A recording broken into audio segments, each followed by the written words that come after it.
Back. I'm joined by local Melville author Susan Harris. Susan, thank you so much for being here. Thanks again for having me, Catherine. So we've had you to talk about the penny books, and now we have you to talk about a bit different, the Alphabet on the Farm book. Tell me a little bit about it. Well, it's a delightful book. It is so colorful. It is so beautiful. I keep looking at it. I'm so proud of it, and I just wanted to keep the memories of the farm alive for a couple of reasons. We live on the prairies where everything is farm-based to such a large extent. Almost everyone can trace a history back to the farm. So for those people who have lived on a farm or visited one, I wanted to preserve that memory because small farms are becoming a thing of the past. And we have larger corporations buying up the small farms. And so a lot of things we would see in this book, for example, would not be there. And one I can think of right away is the silo. The silo is fast becoming a thing of the past. And the second thing I wanted to do, having lived in cities and in small towns, I know a lot of children in the cities don't necessarily trace their foods back to the farm. They think it comes from the supermarket or the box. They just see the end product. And so I wanted to just bring them back to the origin of where this all happened. And so a number of children would never visit the farm. That may sound difficult to believe because we live in such close proximity to farms. But for those children who never could visit a farm, I wanted to bring the farm to them, and I've done it through this book. And you kind of mentioned why you wrote it, but what was the kind of spark, or what was the inspiration behind it, I guess? Well, I have a pet, a little kitten. His name is Smokey, and Smokey was born on the farm. In fact, Smokey got locked in our car, and I wrote a story to Chicken Soup for the Soul for that, and they published it. So that same Smokey, I was just playing with him, and I noticed he had, two blue eyes. He had several stripes on his tail, 4 paws, and I thought I could teach children to count with you, Smokey. And then I thought that was a little bit too limited, and so I thought a little bit more that Smokey's on the farm as well. There are so many exciting things that children don't know, and so the idea was born while playing with Smokey, who was also born on the farm. So it's a super colorful book, lots of really great pictures.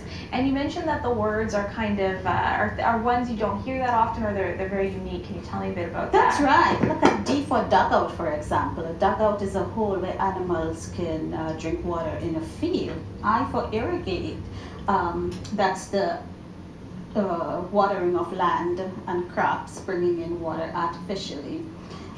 K for kittens. We always have kittens on a farm, so that was no-brainer. I had to keep the kitten there, and also because of Smokey. And so, for example, P for pasture. And the pasture is a piece of land where animals can eat grass. Q for quail. Quail is a bird that is often raised on a farm, and Q words were difficult to get.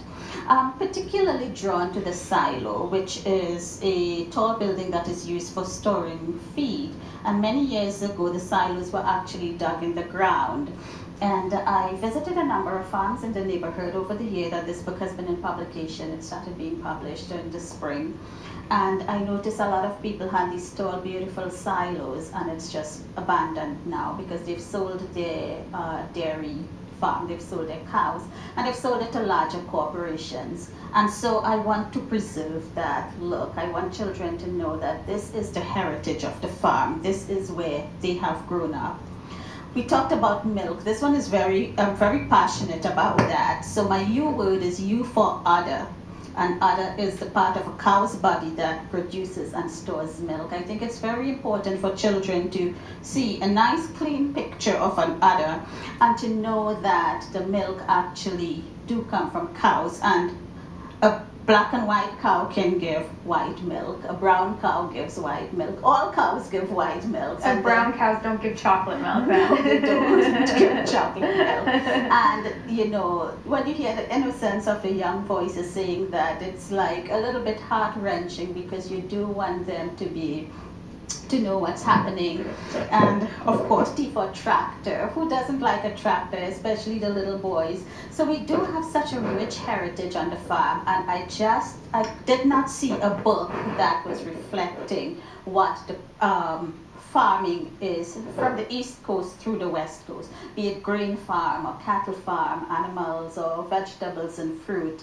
That is so historic to North America. That is so historic to almost any part of the world. So it is truly an international book, and I am very excited about it. It's been well received so far. Today is its release date, but I've showed it to a few people before. I have a letter, a note here at the back for children to read. They can contact me. I mentioned a little while ago that, let's take the letters for example. One of the unique things about this book is that the lowercase letter appears first, followed by the uppercase. And that is because in schools we teach children a lowercase letter before. So I've had a few teachers point it out and say that they really like this. Earlier in the spring, when I was doing some presentations in the southeast of Saskatchewan, the teacher asked about that, and she said, I usually see an uppercase letter first.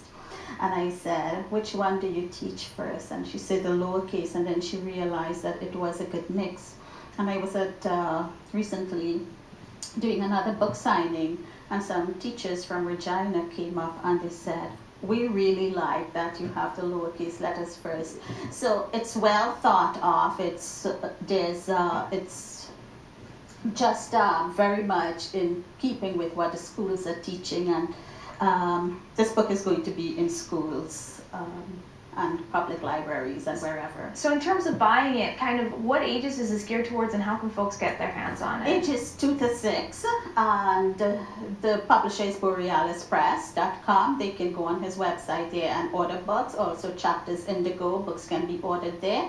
And from me and my website, www.susanharris.ca. And that's another place where they can find out if you're doing any further signings or anything like that? Absolutely. My schedule and agenda is listed there. Awesome. Well, thank you so much for being here. Once again, this is Susan Harris. It's her book, Alphabet on the Farm, perfect for little ones who want to learn a bit more. So thank you so much for being here today, Susan. Thanks again for having me.